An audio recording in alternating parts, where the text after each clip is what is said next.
از جانب حکومت مملکت نقشه چاره‌بینی‌ها برای سالهای 2020-2025 قبول کرده شد.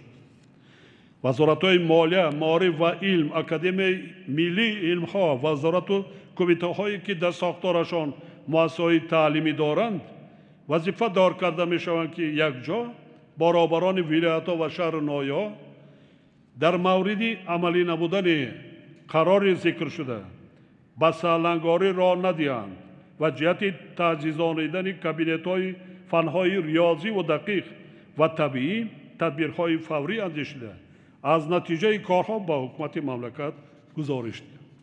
علاوه بر این ضرور می‌شمارم که به خاطر بازم بیشتر به آموزش علم‌های ریاضی و دقیق و طبیعی جلب کردن نورسان و جوانان، عالمان و محققان و استادان و آموزگاران همه ساله آزمون جمهوری زیر عنوان علم فروغ معرفت گذرانیده شود.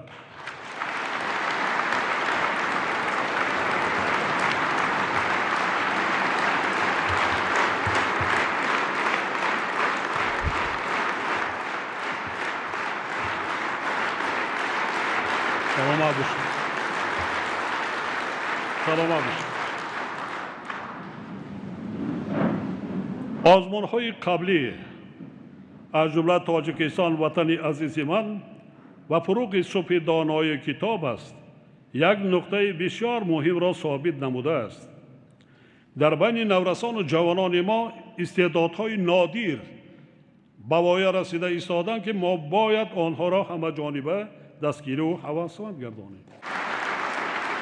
امیدوارم که در آزمون نوبتی استعدادهای نورس و جوان دانش و مهارت خویش را سنجیده در آینده برای پیشرفت علم‌های ریاضی و دقیق و طبیعی نقشی ارزشمند می‌گذارند. بنابراین ضرور است که تشکیل و برگزاری این چاره‌بینی در سطح بسیار بلند برای مانده مبلغی برای جایزه ها پیش بینی گردیده زیاد کرده شود.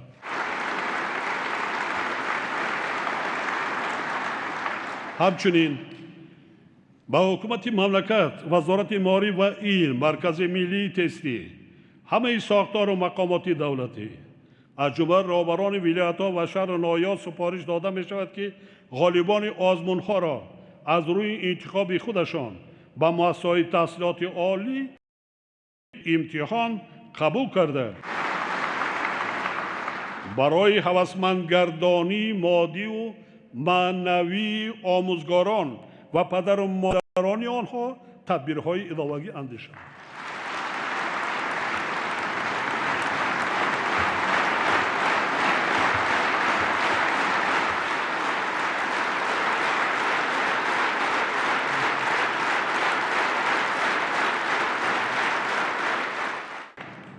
من علاقه در مجلس حکومت جمهوری تاجیکستان سپارشات دادم. سپارشات خیلی جدی دادم که اولا نظارت کنند که عدالت باشد. مخصوصا هیئت جوری، سطح هیئت جوری خیلی باید بلند باشد. من دیدم، من عزت نفس کسی در نمیرسم، لیکن در بعض حالت ها حتی نورسان ما، جوانان ما سطح سخنگویی، سخندانیشان از بعض اعضای جوری و از بعض ژورنالیست ها و برنده های تلویزیون 10 برابر بالاتر بودند.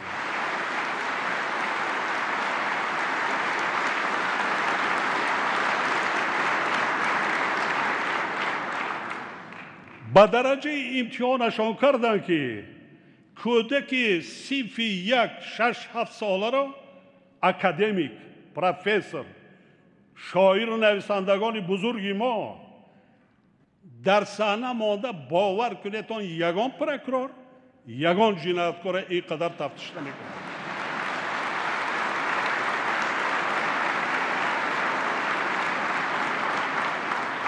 آفرین که نترسیدن، نه هراسیدن. در نزد همین قدر وای این خودش علاقه قهرمانی است. برای چی ما آنها را قبول نکنیم؟ وای کرده ایستادن. این بی‌عدالتی است. و چقدر تجربه حیاتی و زندگی دیگر دارد. کودک 95 سال و 70 سال و چقدر خوانده است. دانشجو بود، دیگر بود، در 70 سال همه چی را اینا جدا کرده مونده کار. دانشجو باید باشند سین سالا قطعی کنند. ما امکانیت دادم مونده کار بیشتر و بیشتر رو آورند نورسان جوانان ما به خواندن کتاب. خودمان نیست، نه اینکه نورسان جوانان، خودمان نیست. آموزگاران، پیش از همه آموزگاران، اگر آموزگار سطح بلندی کسبی نداشته باشد، خوانندگان ما با سواد نمی‌گردند.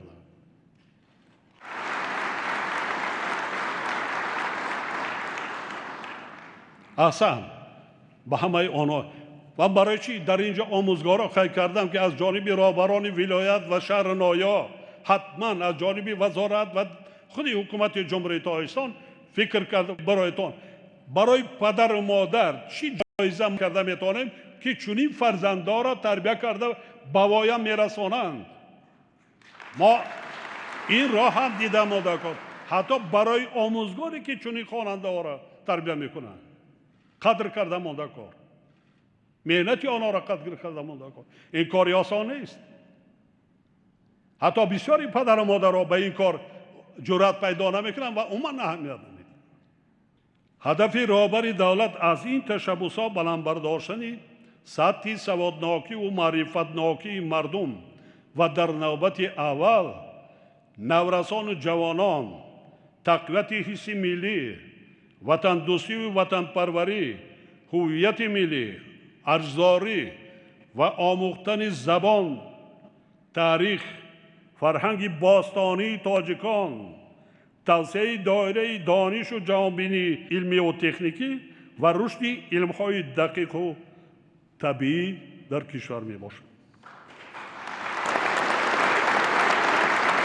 در برابر این باید گفت که یکی از مشکلات اساسی در ساحه معارف نارسایی مؤسسه‌های تحصیلاتی تا مکتبی در اکثر شهر نایا می باشد. سال گذشته همگی 14 مؤسسه تا مکتبی برای 2520 کودک بنیاد گردیده است که این نشان دهنده به طلبات روز جوابگو نیست.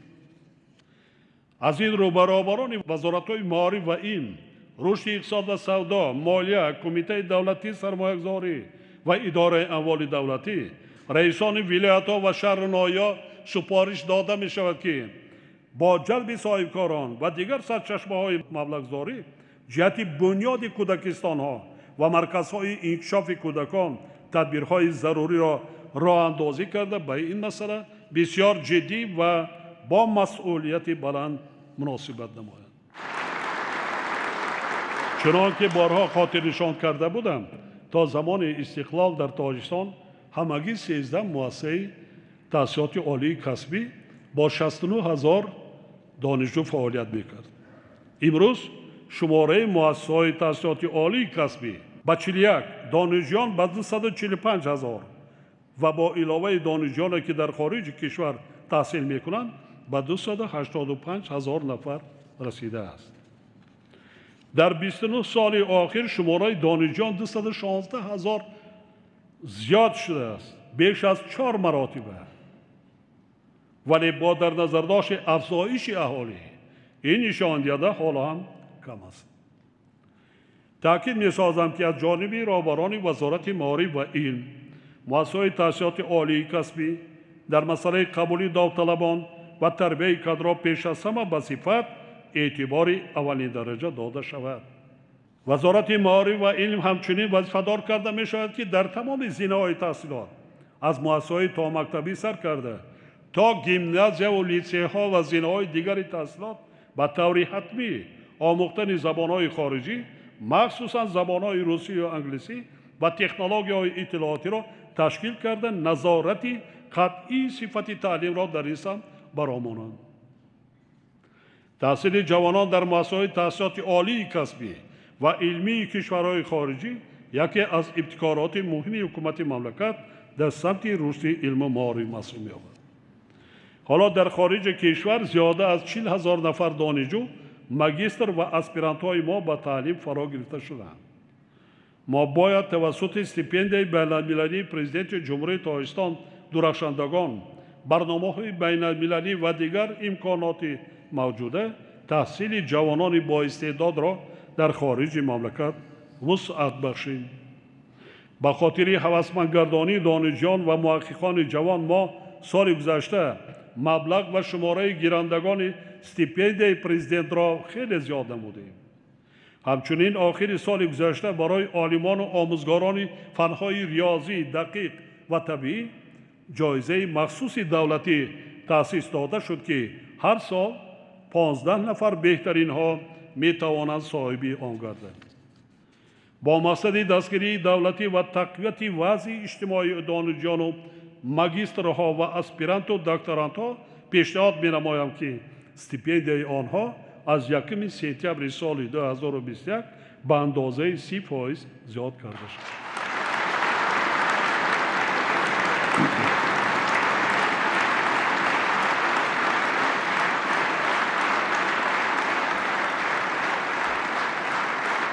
طبق معلومات هر سال از انستیتوت‌های اکادمی ملی علم‌ها، اکادمی‌های ساوی و مؤسسه‌های تحصیلات عالی کسبی کشور تا 500 نفر آموزگاران و عالمان و محققان برای تبادل تجربه، بازآموزی، تحصیل در زمینه‌های ماجستراتورا، اسپیرانتورا و دکترانتورا سفربر کرده می‌شوند، ولی این حالا هم کم است. اکادمی ملی علم‌ها، اکادمی‌های ساوی و مؤسسه‌های تحصیلات عالی کسبی کشور را ضرور است که به این مسئله در آینده نیز دقتی اولین درجه دهند. وابسته به این به وزارت معارف و علم، اکادمی ملی علم‌ها و وزارت رشد اقتصاد و سودا سپارش داده می‌شود که جهت هرچی بیشتر به خارج کشور فرستادن جوانان با استعداد و لیاقتمند از روی رویه علم‌های دقیق، ریاضی و طبیعی برنامه تیار کردن کادرهای جوان علمی برای سالهای 2021 و 2030 را تهیه کرده در مدت 3 ماه با حکومت مملکت پیشنهاد نماید. ما در دوران صاحب‌سالی کشور پایه‌های مادی و تکنیکی، آزمایشگاهی و کادری مؤسسه‌های علمی اکادمی ملی علم‌ها را پیوسته تحکیم بخشیده ایستادیم. مثلا اگر سال 1991 در زمینه اسپیرانتورای اکادمی ملی علم‌ها همگی 148 نفر جوانان تحصیل کرده باشند، سال 2020 شماره آنها با 1200 نفر رسیده قریب 8 برابر زیاد شده است. شماره اعضای اکادمی ملی علم‌ها نیز 2 برابر زیاد گردیده است. تأکید می‌سازم که برابری افزایش شماره باید نتیجه و بازده کار نیز زیاد شود. عالمان را ضرور است که کارهای علمی و تحقیقاتی را در دایره سمت‌هایی که حکومت مملکت معین کرده است وسعت بخشیده در رشد اقتصاد ملی کشور فعالانه سهم گذارند. دوستان ارجمند، با در نظر داشت آنکه تندرستی یکی از ساحه‌های مهمترین اجتماعی میباشد، حکومت تاجیکستان در دوران استقلال مبلغ‌زاری ساحه تندرستی را همه ساله زیاد کرده تا 2.1 میلیارد سومانی رسانیده است. در این دوره زیاده از 1300 مؤسسه نوی طبی بنیاد گردیده، قریب 25,000 کادرهای دارای معلومات عالی و 147,000 نفر کارمندان میانه طبی تیار کرده شدند. حالا در ساحه تندرستی کشور قریب 110,000 نفر کارمندان فعالیت میکنند که از آنها 75,000 نفرشان طبیبان و کارمندان میانه طبی بوده، بیش از 68% را زنان تشکیل میدهند. با استفاده از فرصت به همه کارمندان ساحه تندرستی، مخصوصاً به طبیبان و همشیرهای شفقت که در شب و روزهای اوج بیماری سرایت کرونا ویروس با سوگند کسبی خود صادق مانده برای طبابت مردم تاجیکستان صافدلانه زحمت کشیدند و جان هزاران نفر هموطنانمان را از مرگ نجات دادند. بار دیگر سپاس و منتداری صمیمی بیان می‌نمایم.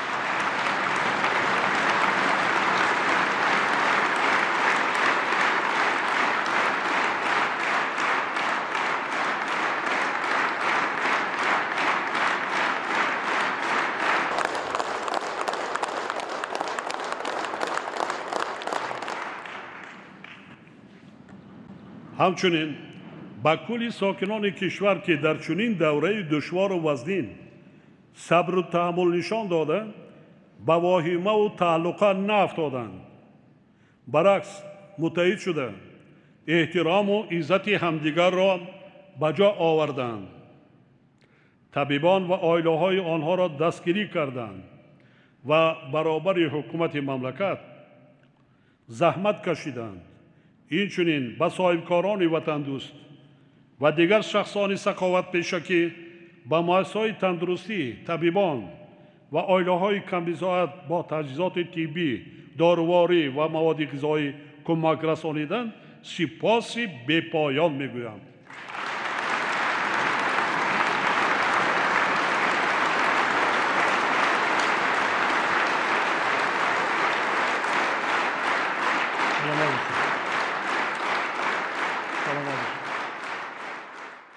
мо имрӯз шукрона мекунем ки аз оғози моҳи январ дар кишварамон умуман бемории сироятии COVID-19 аз байн рафтааст, яъне Тоҷикистон имрӯз бе COVID-19 аст.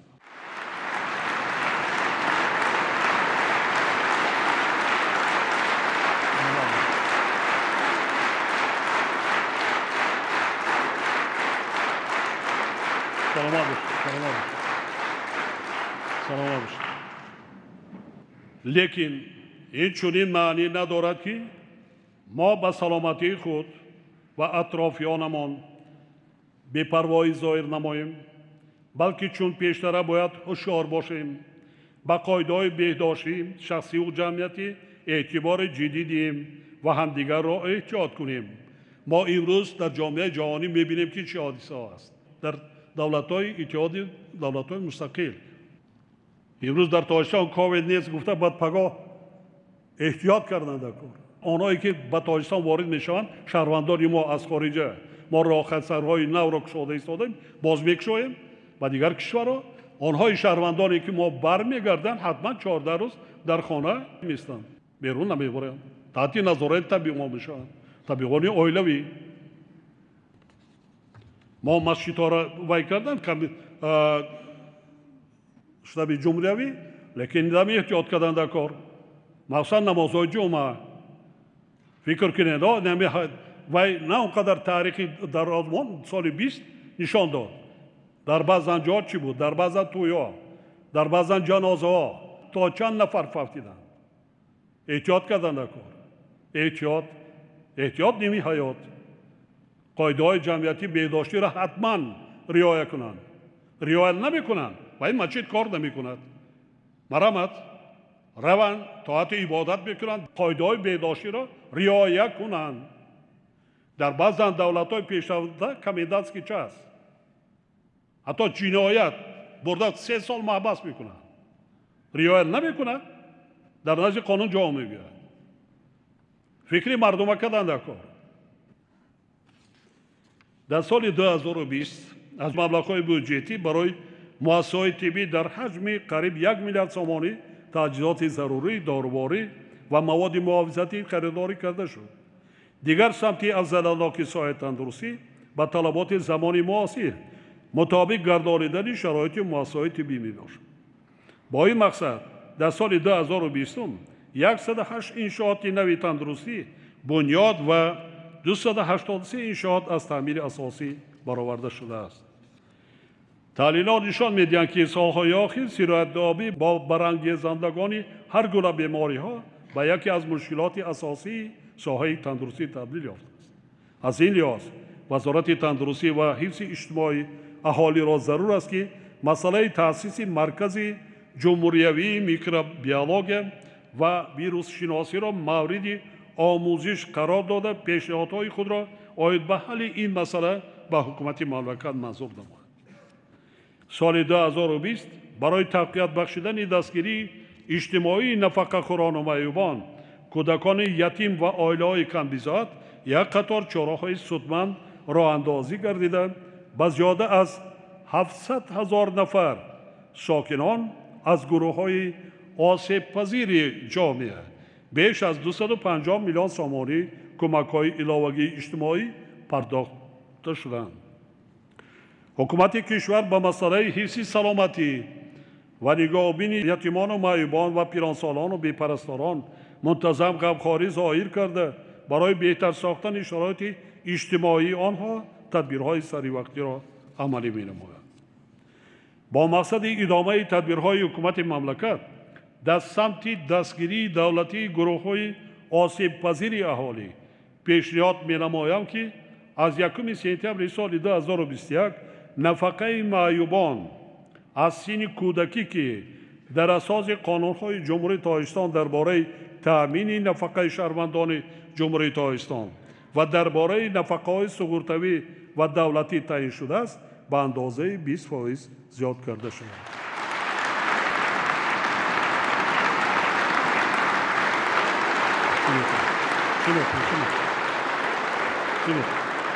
нафақаи кӯдакони маъюби то 18 сола, ки дар асоси қонуни ҷумҳурии Тоҷикистон дар бораи нафақаҳои суғуртавӣ ва давлатӣ таъин шудааст, ба андозаи 20%. инчунин нафақаи маъюбони гурӯҳи якум, ки дар асоси қонуни ҷумҳурии Тоҷикистон дар бораи нафақаҳои суғуртавӣ ва давлатӣ таъин гардидааст, ба андозаи 50% баланд бардошта шавад. ин иқдом имкон медиҳад, ки шароити иҷтимоии қариб 100 000 нафар шаҳрвандон аз гурӯҳҳои осебпазири зикршуда беҳтар гардад.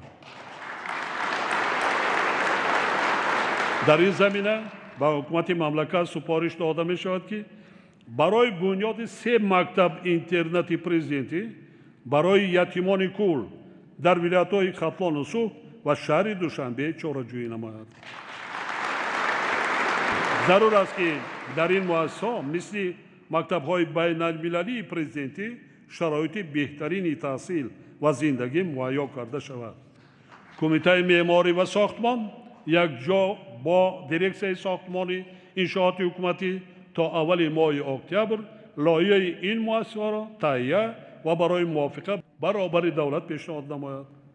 вобаста ба ин ба ҳукумати мамлакат, вазорати маориф ва илм, раисони вилоятҳо ва шаҳру ноҳияҳо ва роҳбарони муассисаҳои таълимӣ супориш дода мешавад, ки барои соҳибкасбу соҳибҳунар гардидани ҳар як ятими кул соҳиби ҷойи кор ва зиндагии мустақилона шудани онҳо тамоми тадбирҳои заруриро амалӣ намояд.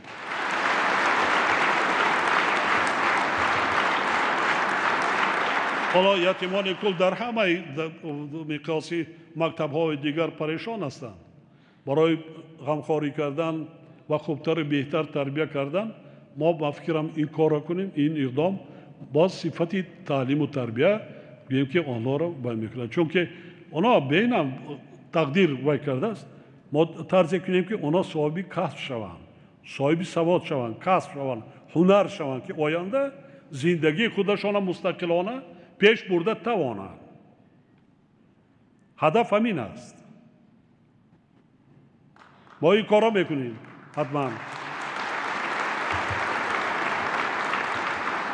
дар сиёсати давлату ҳукумати Тоҷикистон танзими муносибатҳои меҳнатӣ, рушди бозори меҳнат ва бо шуғл таъмин намудани аҳолӣ мавқеи асосӣ дорад. вале бояд гуфт, ки тибқи таҳлилот сатҳи касбияти коргарон ҳанӯз ба талаботи бозори меҳнат ҷавобгӯ набуда, ин масъала ба ислоҳоти ҷиддӣ ниёз дорад. дар ҷараёни ислоҳот як масъаларо ба эътибор бояд гирифт, ки имрӯз дар Тоҷикистон зарурат ва талабот барои ҷорӣ намудани омӯзиши сатҳҳо ихтисоси дигар вуҷуд дорад. имрӯз дар кишвар 62 муассисаи таҳсилоти ибтидоии касбӣ аз рӯи 97 ихтисос ва 5 маркази таълимии калонсолон бо 41 филиал ва 21 намояндагӣ аз рӯи 93 касб кадрҳои коргарӣ тайёр менамоянд. уман шумораи донишҷӯёне, ки дар ин муассисаҳо таҳсилоти ибтидоии касбӣ вай мекунанд 23 000 нафарро ташкил мекунад. ҳар сол 11 500 хатм мекунанд. ин бениҳоят кам аст ва проблема дар ин ҷо хеле зиёд аст. дар асоси дастури мо имсол дар заминаи литсею коллеҷҳои техникӣ боз 47 маркази ҳунарҳои миллӣ ва муосир барои омӯзиши 50 касбу ҳунар ба фаъолият шурӯъ менамоянд. аммо аз рӯи маълумот қисми зиёди таҷҳизоти таълимӣ дар ин муассисаҳо фарсуда гардида, истифодаи таҷҳизоту технологияи муосир آموزانیده نمیشد. علاوه بر این در مؤسسه‌های تحصیلات ابتدایی کسبی و مرکزهای تعلیمی کلانسالان کتاب‌های درسی و تخصصی نمی‌رسد. از این رو برای اصلاحات جدی از نوسازی نظام تعلیم و تحکیم زمینه‌های مادی و تکنیکی مؤسسه‌های تحصیلات ابتدایی و میانه کسبی چاره‌های مشخص اندیشیده شد. همزمان با این به وزارت‌های مهنت، مهاجرت و شغل اهالی، معارف و علم سپارش داده می‌شود که برای تجدید نظر کردن برنامه و نقشه‌های تعلیمی کسب‌های کارگری و هنرهای مردمی و تأمین مؤسسه‌های ذکر شده با کتاب‌های درسی چاره‌های ضروری را برآورد. وابسته به این ضرور می‌شمارم که به هر یک مؤسسه تحصیلات ابتدایی کسبی از حساب اعضای حکومت، وکیلان پارلمانت، رهبران ساختار و مقامات مرکزی و شهر نایه‌ها یک نفری به حیث سرپرست وابسته کرده تمام مشکلات و مسائل جای داشته آنها در ظرف 2 سال آینده حل و فصل کرده شود.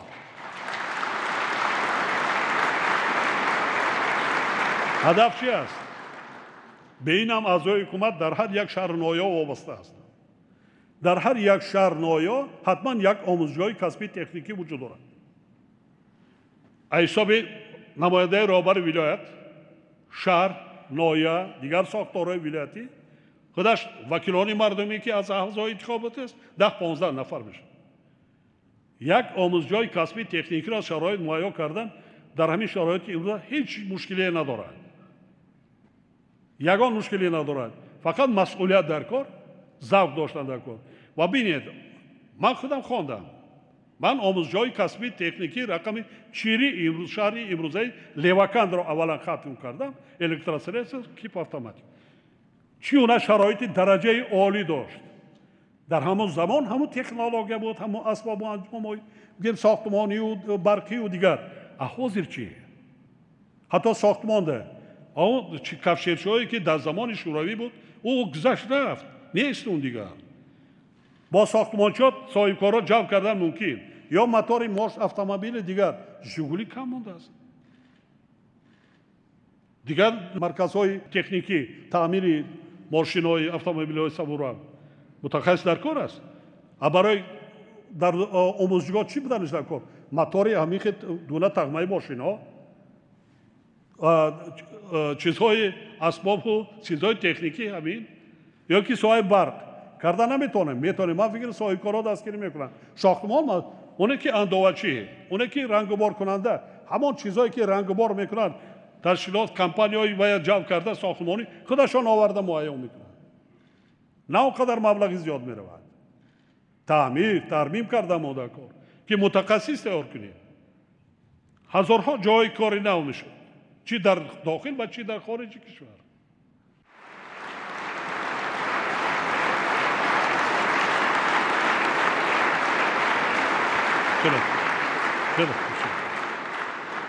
در سیاست اجتماعی دولت و حکومت تاجیکستان به مسئله بلندبرداشتن مقام زنان و بانوان در حیات جامعه دقت جدی داده میشد.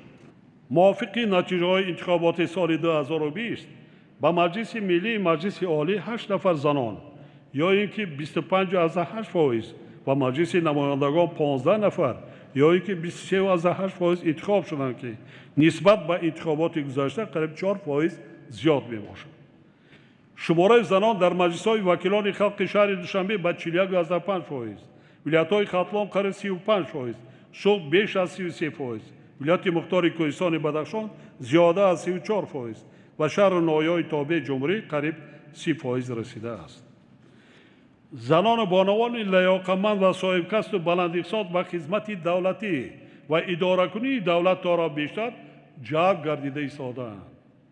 به حالت 1 ژانویه سال 2021 از شماره عمومی 19,210 نفر خدمتچیان دولتی 4,485 نفر یعنی که 24% را زنان تشکیل می‌دهند. سهم زنان در رشد ساحه‌های علم و معارف و تندرستی مملکت تا رفع افزوده ایستاده است. امروز در ساحه معارف کشور 73% و تندرستی و حفظ اجتماعی اهالی قریب 68% را زنان و بانوان تشکیل می‌دهند. اصلا بله.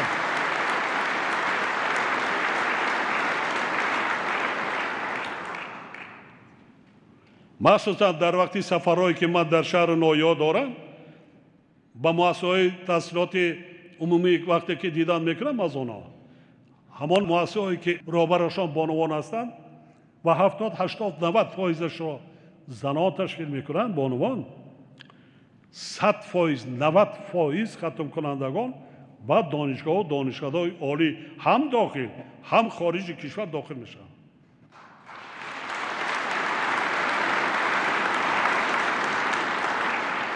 فعالیت بانوان در ساحه کشاورزی و رشد اقتصادیاتی کشور نیز نظررس بوده. حالا شماره رهبران خواجگی‌های دهقانی از حساب زنان 35600 نفر و زنان صاحبکار 77400 نفر را تشکیل می‌دهد. این کم است. من فکر می‌کنم آهسته آهسته این شماره آنها زیاد می‌گردد. جدا نبودن قرض یکی از وسیله‌های بهتر نمودن شرایط اقتصادی زنان و عائله‌ها می‌باشد. سال 2020 به زنان و بانوان صاحبکار به مبلغ 2 میلیارد 100 میلیون سامانی قرض داده شده است.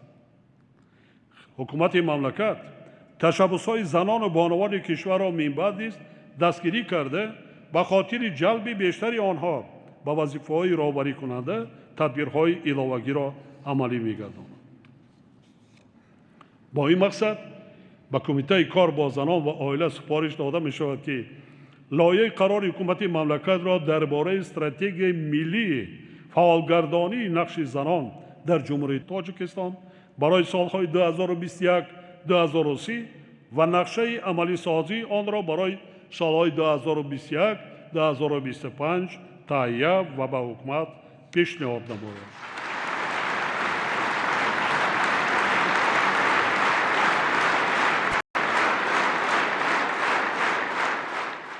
زنان و بانوان و دختران تاجیک بسیار غیر و دلیر هستند، نه اینکه آموزگار و طبیب و دیگر.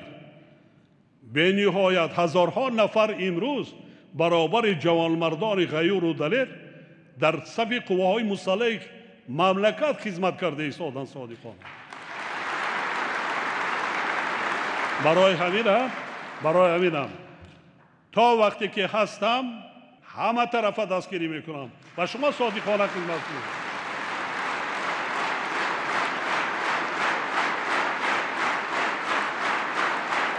سلامت باشید.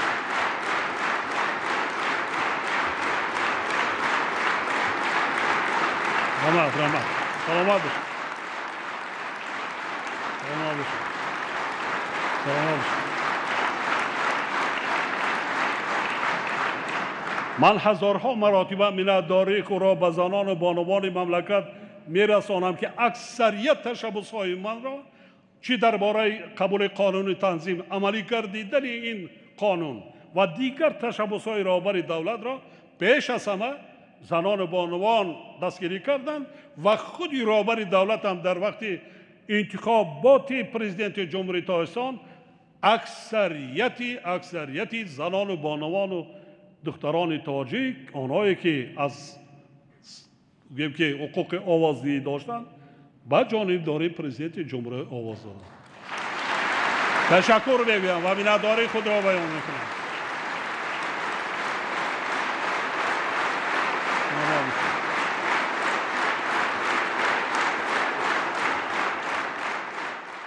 دست بالای سینه مانده، حقش گفته نمانده کار. از همه کارهای وزمین و دشوار زندگی بر دوش کی است در تاجیکستان؟ از همه وزمین بر دوش کی است؟ در صحرا کی کار میکند؟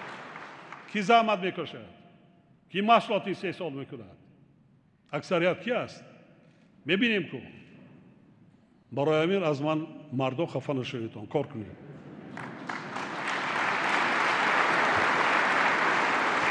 جوانان ما در رشد تمام ساحه‌های اقتصادی و اجتماعی کشور سهم بسیار ارزشمند گذاشته.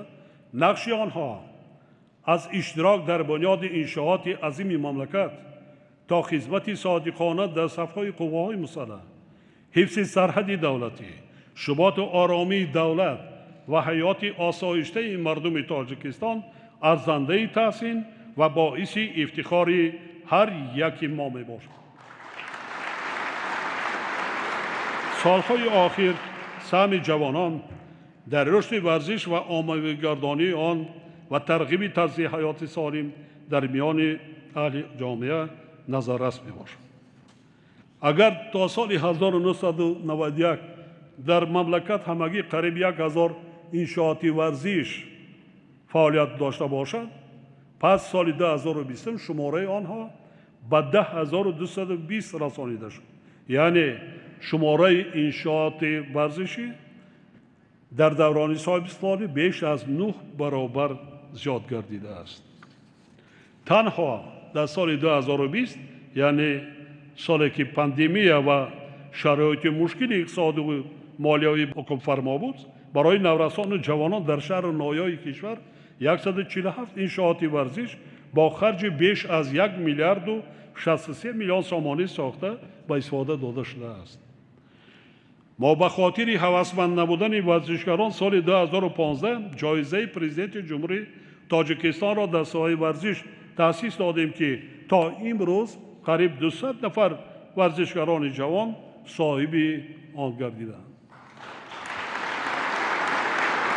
ما من بعد نیز بر رشد ساحه ورزش، عامه‌ای گردانی آن، تشکر طرز حیات سالم و جلب باز هم بیشتر جوانان به حیات سیاسی جامعه، بلند برداشتن میل و رغبت آنها به علم آموزی و نوآوری، دریافت و دستگیری کردن استعدادهای جوان و بنیاد انفراستراکچور زمانوی و مجهز با لوازمات ضروری برای جوانان دقت اولین درجه میدیم. ما باید بر رشد زبان شیوا و شاعرانه تاجیکی نیز اعتبار اولین درجه دهیم، چون که زبان دولتی یکی از ثروت‌های مقدس و گرانبهاترین ما می باشد.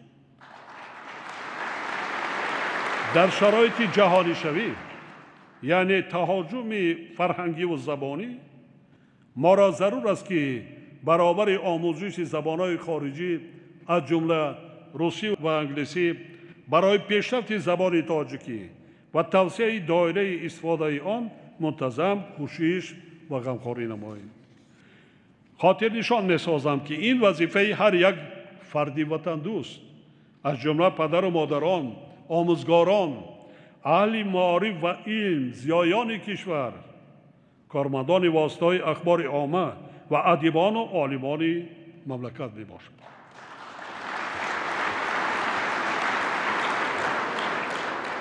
تاجیکان فرهنگ بسیار غنی و تاریخی بسا پر افتخار باستانی دارند. مثلا تنها تاریخ 5500 ساله سر است که از جانب عالمان سطح جهانی، مرکزهای معتبر علمی دنیا و سازمان با نفوذ بین المللی یونسکو اعتراف و تصدیق شده است. دلیل ردناپذیر و بی بحث قدیمی بودن ملت تاجیک می باشد.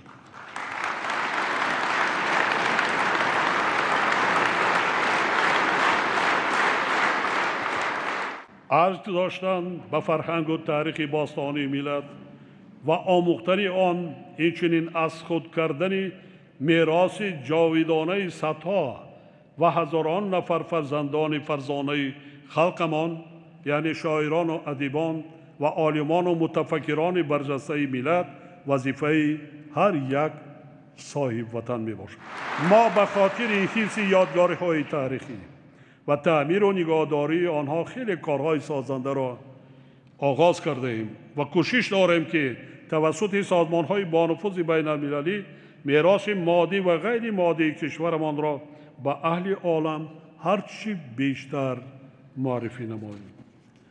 وابسته به این وزارت‌های معارف و علم، فرهنگ و اکادمی ملی علم‌ها وظیفه دارند که جهت آموختن تاریخ و میراث معنوی خلق تاجیک تدبیرهای ضروری اندیشیده، آموزش حتمی تاریخ خلق تاجیک، زبان دولتی و جغرافیای تاجیکستان را در مؤسسه‌های تعلیمشان به زبان اقلیت‌های ملی درست برآمانند و کتاب‌های درسی را برای این مؤسسه‌ها سری وقت تهیه، ترجمه و دسترس سازند. حاضرین گرامی، سال سپری شده هیئت نوی مجلس ملی و مجلس نمایندگان مجلس عالی جمهوری تاجیکستان انتخاب گردید و من در نخست اجلاسه آنها اشتراک کرده فکر و ملاحظه‌های خود را عاید بر رشد و تکمیل قانونگذاری و تحکیم منبعد فعالیت پارلمان ابراز نموده بودند. باور دارم که وکیلان خلق توسط قبول قانون و قرارها در پیشرفت جامعه منبعد نیز سهم خود را می‌گذارند.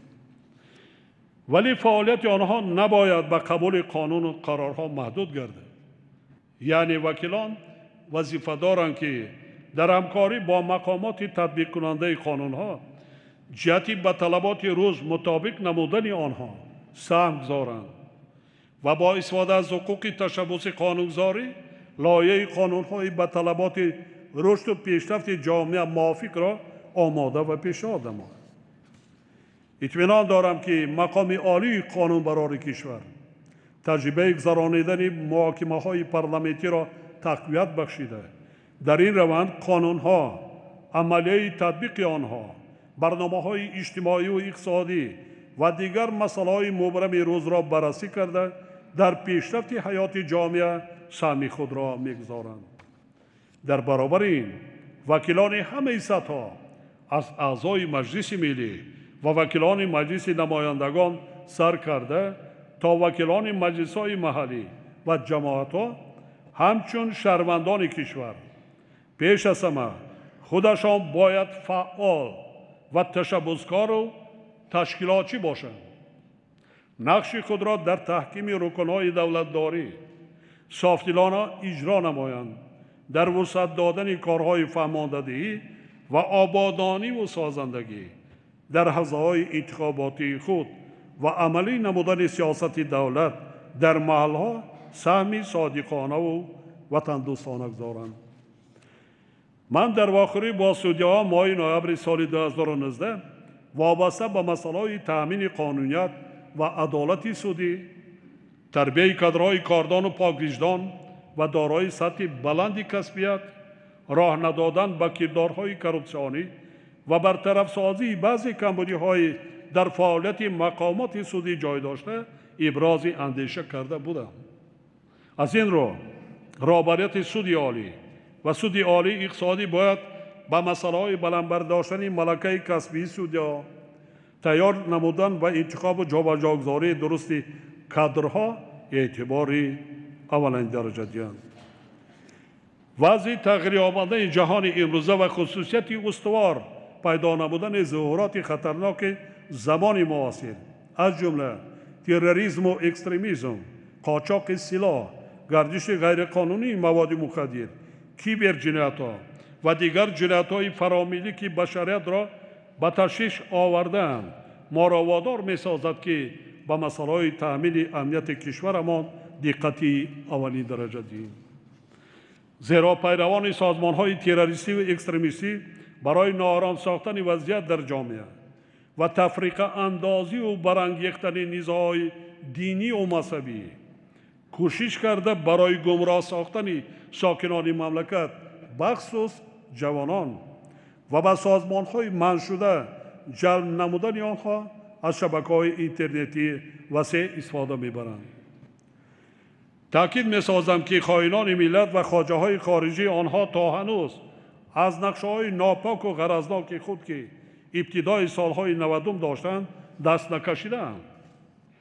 آنها تا به حال از خارج کشور با تمام راه و واسطه‌ها کوشش کرده ایستادند که جامعه ما را ناآرام ساخته فرهنگ و مذهب بیگانه را به سر مردم ما تحمیل کنند. مردم شریف تاجیکستان مخصوصاً جوانان با ننگ ناموس کشور این را نباید فراموش کنند و باید همیشه هوشیار و زیرک باشند.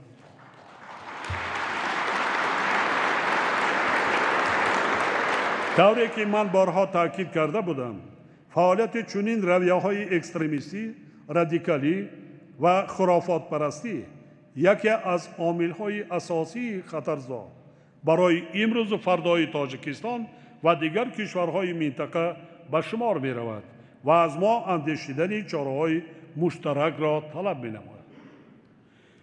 با مقصد ادامه کارها در این سمت، پروکراتور ژنرالی وظیفه‌دار کرده می شود که لایحه نو استراتژی ملی جمهوری تاجیکستان آید به مقاومت با تروریسم و اکستریمیسم برای سالهای 2021-2025 را تهیه و بررسی حکومت پیشنهاد نماید. ما بارها اعلان نمودیم که تاجیکستان در عرصه مبارزه بر ضد تروریسم و اکستریمیسم، قاچاق سلاح، مواد مخدر، کیبر جنایتکاری و دیگر جنایت‌های متشکل فراملی شریک طبیعی دولت‌ها و سازمان‌های بین‌المللی و منطقه‌ای می‌باشد. از این رو پروکراتور ژنرالی، وزارت کارهای داخلی و کمیته دولتی امنیت ملی را ضرور است که همکاری را با ساختارهای مربوطه دولت‌های خارجی و منطقوی و بین‌المللی در این سمت تقویت باشند. коррупсия ظهورات نامطلوب و برای جامعه خطرناک به حساب رفته، مبارزه بر ضد آن وظیفه اساسی مقامات دولتی، نهادهای جامعه شهروندی و هر یک ساکن کشور میباشد. از این لحاظ برای پیشگیری کردن کردارهای کرپسیونی، فراهم آوردن فضای آشتی ناپذیر به آن و به این روند جلب نمودن تمام مقامات دولتی، واسطه‌های اخبار عامه و نهادهای جامعه شهروندی از جانب سوبیکت‌های مبارزه بر ضد کرپسیون باید چاره‌جویی کرده شود.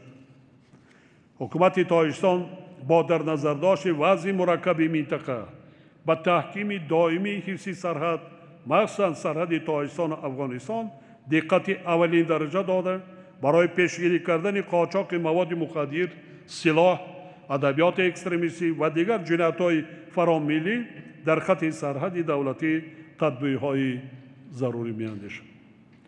خاطر نشان می‌سازم که این تدبیرها نه تنها به حمایت منفعت‌های کشور ما، بلکه به آرامی و ثبات کشورهای دور و نزدیک، بخصوص کشورهای منطقه نیز مساعدت می‌نماید.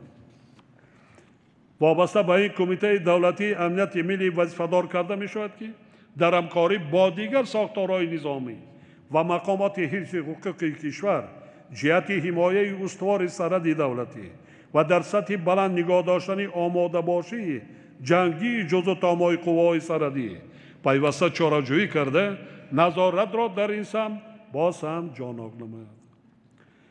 وضع امروزه جهان و منطقه ما را وادار می‌سازد که به مسئله تأمینات قواهای مسلح کشور بیش از هر وقت دیگر توجه جدی نماییم. زیرا وظیفه از همه مهم حمایه مرز و بوم دولت، تأمین امنیت دولت و ملت و حفظ ثبات و آرامی جامعه، پیشگیری و برطرف کردن همه گونه تهدید و خطرهای بیرونی، تأمین ولایت قانون و ترتیبات جمعیتی به ذمه قواهای مسلح و مقامات حفظ حقوق واگذار گردیده است. تقویت اقتدار مدافعی کشور و آماده باشی جنگی از تیار کردن کادرهای صاحب کسب صادق به خلق و دولت خود، رویه وطن دوستی و وطن پرستی و خودشناسی و خودآگاهی خدمتچان حربی وابسته می باشد.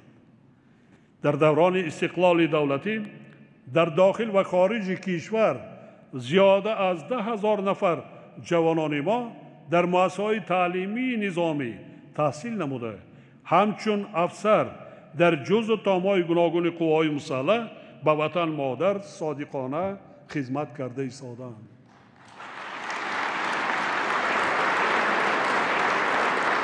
امروز نیز هزاران نفر جوانان ما در چنین مؤسسه‌ها تحصیل دارند.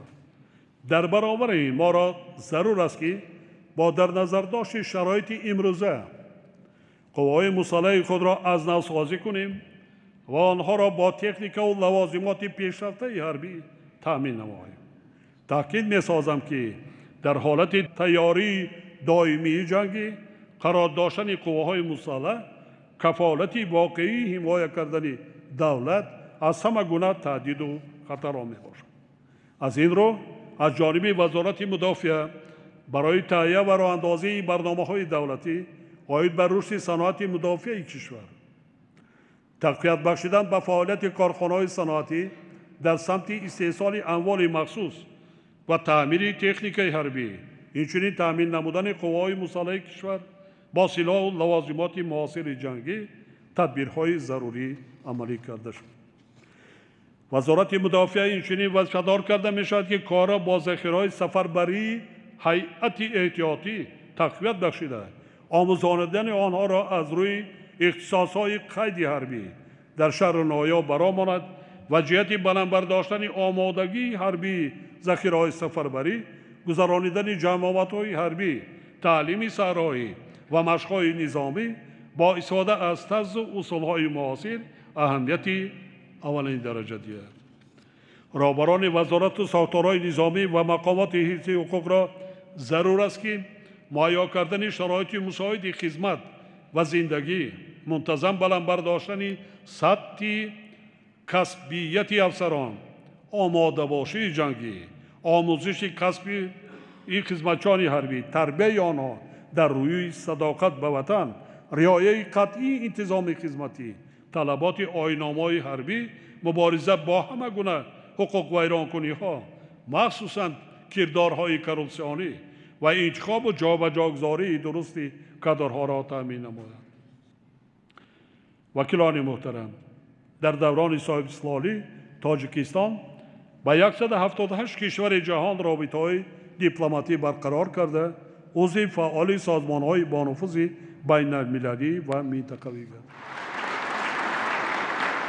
در این زمینه مناسبت‌های دوستانه و همکاری ما پیش از همه با همسایه‌های نزدیکمان، کشورهای آسیای مرکزی، همچنین اتحاد دولت‌های مستقل که در نظام مناسبت‌های بین دولتی تاجیکستان مقامی خاص دارند، در همه سمت‌ها تقویت یافته ایستادند و ما این سیاست را در آینده نیز گسترش می‌دهیم.